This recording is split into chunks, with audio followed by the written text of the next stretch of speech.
भारत की जो सभ्यता और संस्कृति है वो यहाँ हड़प्पा सभ्यता या सिंधु घाटी की सभ्यता के नाम से जानी जाती है। और यहाँ पर आर्य लोगों ने यहाँ की सभ्यता और संस्कृति को नष्ट किया और इतने उच्च कोटि की जो सभ्यता संस्कृति जो भारत की थी, जो कि मोहनजोदड़ो से पता लगती है, तो आर्यों ने यहाँ के जो पहले जो भवन होते थे या जो नालियों की जो चौड़ाई होती थी, खड़ंजे होते थे, सड़कें होती थी और यहाँ के जो स्नानागार जो थे उन सबको तहस नहस किया। और इसके जो सबूत हैं उस संस्कृति से मिलते हैं, सिंधु घाटी की सभ्यता के नाम से जिसे जाना जाता है। तो आर्य लोग मध्य एशिया से आए हुए हैं, काले सागर के आसपास से आए हुए हैं और अब तो डीएनए की रिपोर्ट से ये सिद्ध हो गए हैं कि ये विदेशी लोग हैं। वैसे इनका जो व्यवहार है भारतीयों के प्रति, जो दुर्व्यवहार आज भी देखा जा सकता है कि किस तरह से ये लोग हिंसक हमले करते हैं। और ये आर्य सरकारें जब आज बन गई हैं तो ये भारतीयों को अपनी सेना में रख करके फिर उन्हीं लोगों के ऊपर जुल्म कराते हैं। जैसे अभी उत्तर प्रदेश के एक प्रदेश में आया कि वहाँ पर डॉक्टर भीमराव अंबेडकर का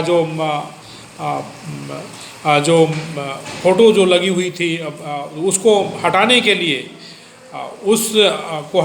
लिए यहाँ पुलिस प्रशासन का सहारा लिया गया और वहाँ पर एक अबोध बालक की हत्या कर दी गई, जो कि 10वीं कक्षा का मैथमेटिक्स का पेपर दे करके आया था और उस बच्चे को सर में गोली मारी। कितना ये दर्दनाक और कितना बेदर्दी जो काम मनवादियों ने किया। और वहाँ पर एसडीएम मौजूद था, वहाँ पर पुलिस के भी बड़े आला अधिकारी मौजूद थे। तो ये गंदा काम जो ये लोग करते रहे हैं, उन्होंने पैर में गोली नहीं मारी, उन्होंने सर में गोली मारी। तो ये लोग आज अंग्रेज़ों से ज़्यादा जुल्म कर रहे हैं। अंग्रेज़ लोग तो इस देश को विकसित करना चाहते थे, लेकिन ये लोग भारत को विक्षिप्त कर रहे हैं और विक्षिप्त कर चुके हैं। तो ये बात बताना ज़रूरी है कि भारतीयों को इन्होंने विभिन्न प्रकार के तरीक़ों से गुलाम किया है। श्याम दाम दंड भेद से गुलाम किया है इन्होंने। इनको जाति और रंग के भेदभाव से और नाना प्रकार के हथकंडों से भारतीयों को मानसिक गुलाम बनाया है। तो उसके अंदर मैं एक बताना चाहता हूँ कि यहाँ पर जो चीज़ें हैं जो वो स्थायी नहीं हैं, वो चीज़ें यहाँ पर क्षणिक हैं और लेकिन उनको स्थायी रूप दिया गया है ताकि भारतीयों को लूटा जा सके, उनको गुलाम बनाया जा सके। कभी रंग के नाम पर इनको डराया गया और उनको गुलाम बनाया, कभी जाति के नाम पे उनको डराया गया और उनको गुलाम बनाया गया और उनके भाव गिरा करके, उनकी डरा करके, उनकी कीमत गिरा करके उनको लूटा गया। और आज भी ऐसा लूट किया जा रहा है। मैं कुछ बातें आपको बताना चाहता हूँ कि जहाँ पर जाति जो है वो प्रधान नहीं है, जाति वहाँ पर कोई मायने नहीं रखती है। जैसे कि हम देखते हैं जब लेना हो, कोई भी चीज़ लेनी हो, लाभ लेना है तो जाति आड़े नहीं आती है। ये मनवादी लोग उस टाइम पर जाति को छू मंत्र कर देते हैं, कहते जाति की कोई दिक्कत नहीं है, जाति हम जातिवाद को नहीं मानते, क्योंकि चीज़ें लेनी है, लाभ लेना है। तो ऐसे कौन कौन से मौके हैं जहाँ पर जाति नहीं मानी जाती है। तो ये हम लोगों को चिंतन करना चाहिए, मनन करना चाहिए और जो जाति का जो जंजाल है इससे ऊपर उठना चाहिए। और ये तब तक नहीं उठ सकते हैं जब तक हम मानसिक गुलामी से मुक्ति नहीं पाते हैं। तो ये जो उदाहरण मैं आपको देना चाहता हूँ, इसके अंदर और जोड़े जा सकते हैं। जैसे कि जब किसी व्यक्ति का रेड क्रॉस सोसाइटी वाले जब ब्लड लेते हैं, जो डीसी ऑफिस के अंदर जब ब्लड लेते हैं, तो उस समय जाति नहीं देखी जाती है। उसका ब्लड ट्रांसफ्यूज़न जो है किसी दूसरे व्यक्ति के अंदर की जाती है। तो किसी भी जाति का जो ब्लड है वो दूसरी लोगों की जाति के लोगों में डाल दिया जाता है। विशेषकर चमार चूढ़ों का और मुसलमानों का जो ब्लड है और उनके जो ऑर्गन है वो लेने में ये लोग बहुत दिलचस्पी रखते हैं। उनके तो 2-2 बोतलें निकाल लेते हैं खून की और उनके अंदर यहाँ पर पंडित को चढ़ा देते हैं। और दूसरे अपने आप को जो हाई कास्ट के लोग हैं वो बड़े खुश होकर के लेते हैं और बड़े फ्री में ले लेते हैं, उनको पैसा भी नहीं देते, धन्यवाद भी नहीं करते हैं। तो ऐसे ये चोर, बदमाश, लुटेरे, आर्य विदेशी लोग हैं जो कि भारत के लोकतंत्र को समाप्त किए हुए हैं। और दूसरे जब इनको वोट लेना हो, जनरल सीट पर जब इनको वोट लेना हो, तो ये लोग बड़ी खुशामद करते हैं और वो फ्री में ही वोट ले लेते हैं। और हमारे लोग तो उनको फ्री में ही वोट दे देते हैं, कोई शर्त भी नहीं लगाते। तो इन लोगों को जनरल सीट पे वोट मत दो। जनरल सीट पर केवल बहुजनों की पार्टी को वोट दो, बहुजन समाज पार्टी को वोट दो, आज़ाद समाज पार्टी को वोट दो, बीएमपी को वोट दो। जो बहुजनों की जो पार्टियां हैं उनको वोट दो, इनको हरामजादों को वोट मत दो, जनरल सीट पे मत दो। क्यों? क्योंकि जनरल सीट ही जब जीती जाएगी तभी जा कर के जो हमारे लोगों को ये स्टेपनी लीडर बना लेते हैं और स्टेपनी जो लीडर नहीं बना लेते हैं, और जो इनके सेल्स बॉय और सेल्स गर्ल्स की तरह से काम करते हैं, उनको सबक सिखाया जा सकेगा। ये हमारे लोगों की जब प्रॉपर्टी लेनी हो तो ले लेते हैं, छीन लेते हैं, ज़मीन छीन लेते हैं। और वैसे तो हमारे लोगों के पास इन्होंने ज़मीनें छोड़ी नहीं। वैसे शेड्यूल कास्ट के पास में, चमार चूढ़ों के पास में, धाड़कों के पास में, इनके पास कहीं भी ज़मीन नहीं है, क्योंकि ये बड़े ही चालाकी से बिल्ली जैसे दूध की रखवाली करती है, इस तरह की नज़र लगाए बैठे रहते हैं और ये उनकी ज़मीनें छीनते रहते हैं। और यहाँ का जैसे कि कनीना महेंद्रगढ़ कोका का जो कांड है, उसके अंदर वहाँ का जो एसडीएम है, तहसीलदार है, और सब लोगों ने मिल करके उस अनाथ बालक चमार अनाथ बालक सुकरमपाल की ज़मीन को छीना। और ये लोग आज भी उसके अंदर कुछ भी नहीं करना चाहते हैं, जबकि वो अब 5-7 साल से वो केस जो है अभी कमिश्नर ऑफिस में चल रहा है। तो ये छलिया और घटिया जो लोग हैं, और यहाँ के जो लोकल जो लोग हैं, वो इनके चमचे बन गए हैं, इनके दलाल बन गए हैं, इनके सामाजिक दलाल, प्रशासनिक दलाल और राजनीतिक दलाल बन गए हैं आर्यों के।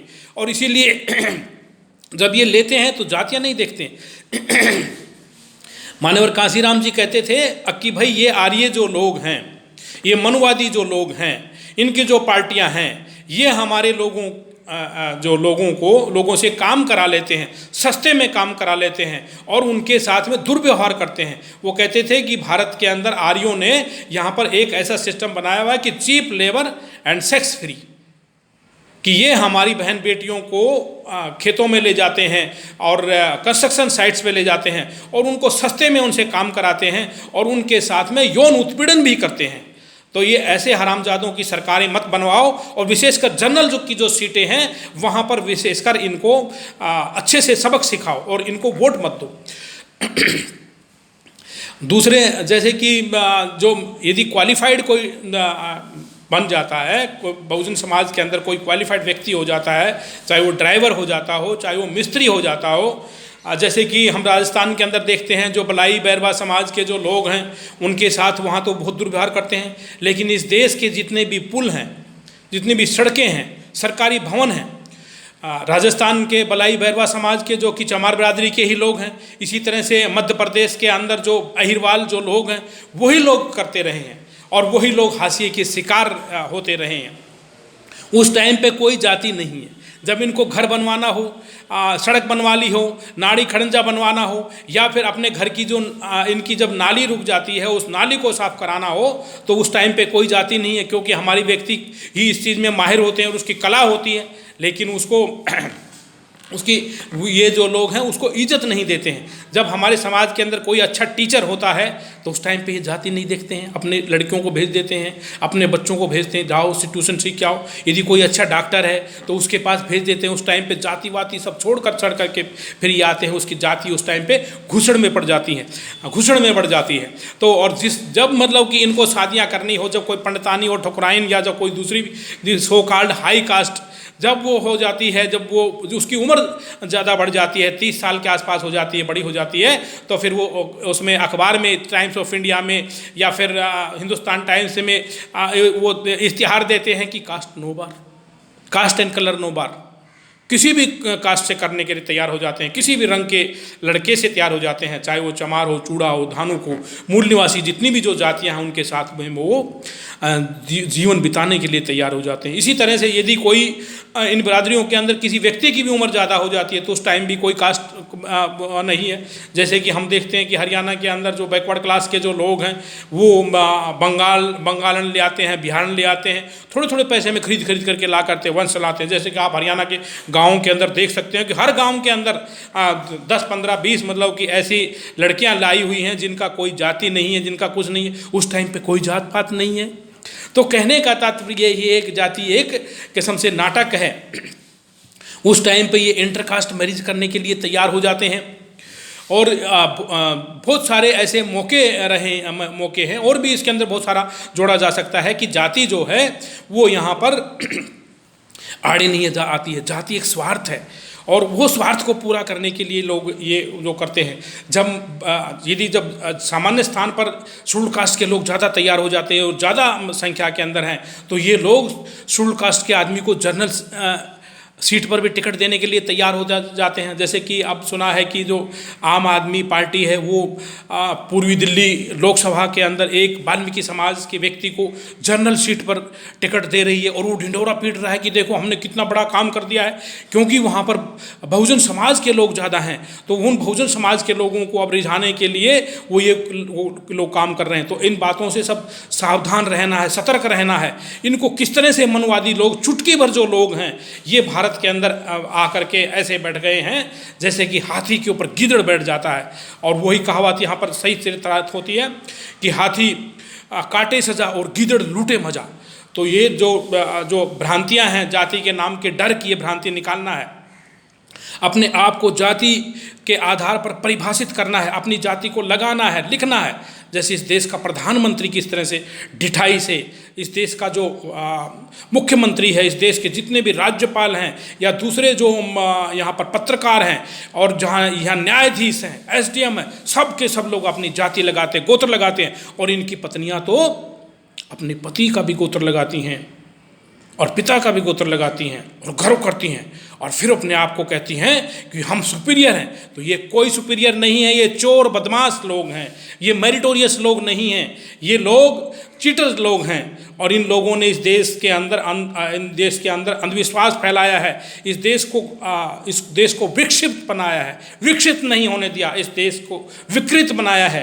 तो ये लोग, इन लोगों से डट करके मुकाबला करना है, और जो भ्रांतियां हैं उसको दूर करना है, और काले के जो रूप में जो डरना नहीं है, क्योंकि काले लोगों को ये डराते हैं। कहते हैं कि जो भारत के अंदर काले आदमी को भी गोरी बहू चाहिए। छतरी जो है वो भैंस जो है वो छतरी देख करके भागती है। अर्थ इसका ये है कि भाई ये कहते हैं कि काला आदमी जो है वो अपने से ही नफरत करता है। क्यों? क्योंकि इन हरामजादों ने इतना यहाँ पर जो कंपनियों का प्रचार किया, ऐसी ऐसी फिल्में बनाई कि शायद ही किसी फिल्म के अंदर कोई काला आदमी जो है वो हीरो होगा। यदि किसी फिल्म के अंदर जो हीरो हैं तो वो जितनी भी हीरोइन सबको गोरा बनाया गया। और यहाँ तक तो ऐसी कंपनियाँ हैं जो कि गोरा बनाने की जो ट्यूब बेचते हैं, गोरा बनाने की दवाइयाँ बेचते हैं। तो कहने का मतलब ये है कि काले लोगों को ये लोग डराना चाहते हैं। तो इन लोगों का बहिष्कार करो जो यहाँ पर ये, क्योंकि ये भारत के संविधान के अंदर लिखा हुआ है, आर्टिकल 14 के अंदर लिखा हुआ, आर्टिकल 15 के अंदर लिखा हुआ, आर्टिकल 14 से जो 18 जो आर्टिकल बराबरी के अधिकार के जो आर्टिकल हैं उसके अंदर लिखा हुआ, 15 में लिखा हुआ है कि भाई there will be no discrimination on the basis of the caste, colour, race, religion and birth place etcetera. ये जो चीज़ें हैं कि भाई यहाँ पर किसी तरह का भेद, तो ये सब अपने आप को इसमें ज़्यादा होशियार बनाना है कि इस तरह के चीज़ों से डरना नहीं है, जाति से नहीं डरना है, रंग से नहीं डरना है।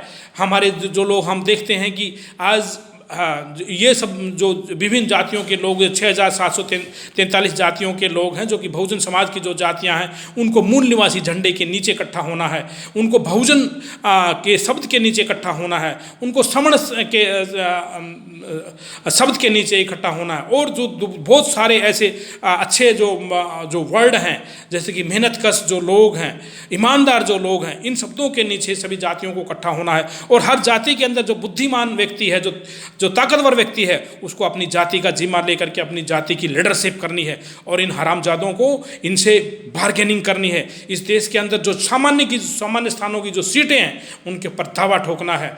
वैसे तो ये वोटों की चोरियां कर रहे हैं ये ईवीएम से, लेकिन एक दिन तो आएगा जब बहुजनों का मूवमेंट और तेज हो जाएगा, और जब यहाँ पर इस देश के अंदर जन क्रांति होएगी और इस देश के अंदर बहुजन समाज के लोग ज़्यादा संख्या में जुड़ेंगे, और यहाँ के नेता भी जब चुनाव से पहले जो बैलेट की बात करेंगे, चुनाव के बाद नहीं, जैसे कि आज कुछ जो लोग हैं वो चुनाव के बाद बहुत बरच जाते हैं, लेकिन चुनाव से पहले मुंह नहीं खोलते हैं। तो ये धीरे धीरे जगेंगे और देश के अंदर जल्दी बैलेट से चुनाव होगा। और जब बैलेट से चुनाव होगा तो उससे पहले ज़रूरी है कि अपने जो संगठन है, बूथ से लेकर के और लोकसभा तक का जो संगठन है, अपना वार्ड का संगठन है, विधानसभा का संगठन है और लोकसभा का संगठन, उसको मजबूती से तैयार करना है। और कभी भी इस देश के अंदर बैलेट से चुनाव हो सकता है, क्योंकि चारों तरफ से मनवादियों को घेर लिया गया है और बहुजनों ने अपनी लहर बनाना शुरू कर दिया है। और जो बड़ी बड़ी जो रैलियां हैं उनके अंदर हकीकत की बात होगी, डेमोक्रेसी को बचाने की बात होगी। इस देश के अंदर वर्तमान आबादी के आधार 2021 के आधार पर इस देश के अंदर डिलिमिटेशन होगा। और यहाँ पर जो विधायकों की, सांसदों की संख्या यहाँ पर चीन की तरह से, इंग्लैंड की तरह से और दूसरे देशों की तरह से बढ़ेंगी, क्योंकि इनको भी शर्म आएगी और हमारे जो लोग हैं वो जागरूक होकर के इसको और आगे उठाएंगे और इसको, इन सब बातों को आगे बढ़ाएंगे। तो मैं समझता हूँ कि ये सब जो है ज्ञान की बातें हैं और ये जो ज्ञान की बातें बार बार सुनना, बार बार कहना, बार बार दिखाना जरूरी है। और अपना जो ये बहुजनों का जो प्रतीक है, इसको बहुजनों की एकता बनाने के लिए इस्तेमाल करना है। इसके नीचे जो सारी जातियां आ जाती हैं और बहुजनों के अंदर अपने जो गुणों को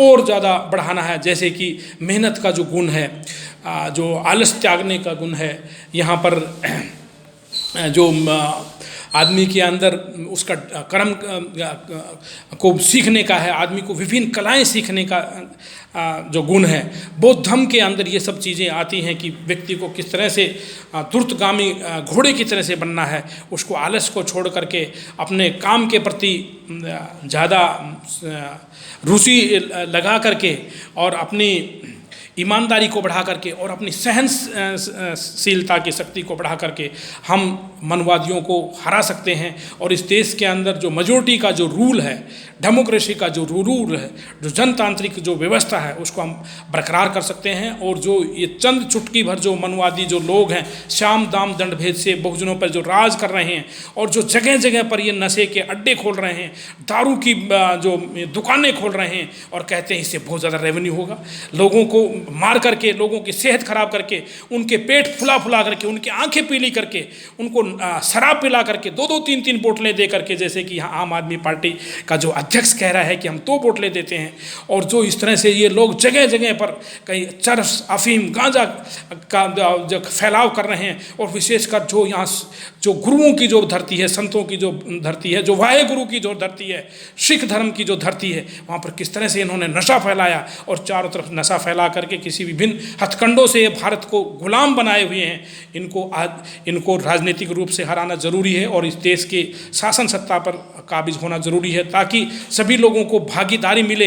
इस देश के लोगों की ये डिमांड नहीं है कि इनको जल मिले, इनको शिक्षा मिले, इनको और जो इलाज मिले, ये इनकी समस्या नहीं है। इनकी समस्या है कि इन देश के लोगों को सत्ता में हिस्सेदारी मिले, सत्ता में भागीदारी मिले।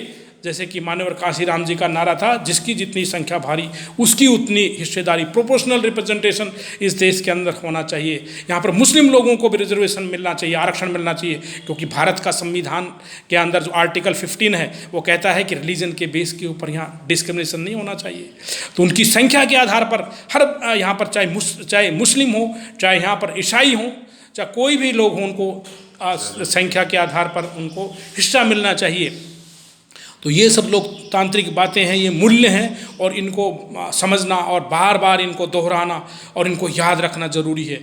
तो ये बातें मैं समझता हूँ कि बताना ज़रूरी है। और हम लोगों को जाति, कलर और जो दूसरे जो भ्रांतियाँ हैं, अंधविश्वास हैं, पूर्वाग्रह हैं, उनसे मुक्त होकर के जो चुटकी भर जो मनवादी लोग हैं, 15% से भी कम संख्या के अंदर, और जो ये लोग न्यायालयों में बैठ गए हैं, ये लोग यहाँ मंत्रालयों में बैठ गए हैं, ये लोग सचिवालयों में बैठ गए हैं, इनका मुकाबला करना है और इनको हराना है और इनका मनोबल गिराना है और बहुजनों को तैयार करना है राजनीतिक रूप से।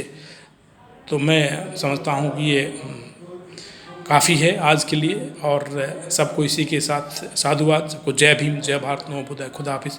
मैं डॉक्टर आर.के. बोध, सोशल एक्टिविस्ट, दिल्ली। इस वीडियो को ज़्यादा से ज़्यादा शेयर करें, लाइक करें, इसको कमेंट करें। धन्यवाद।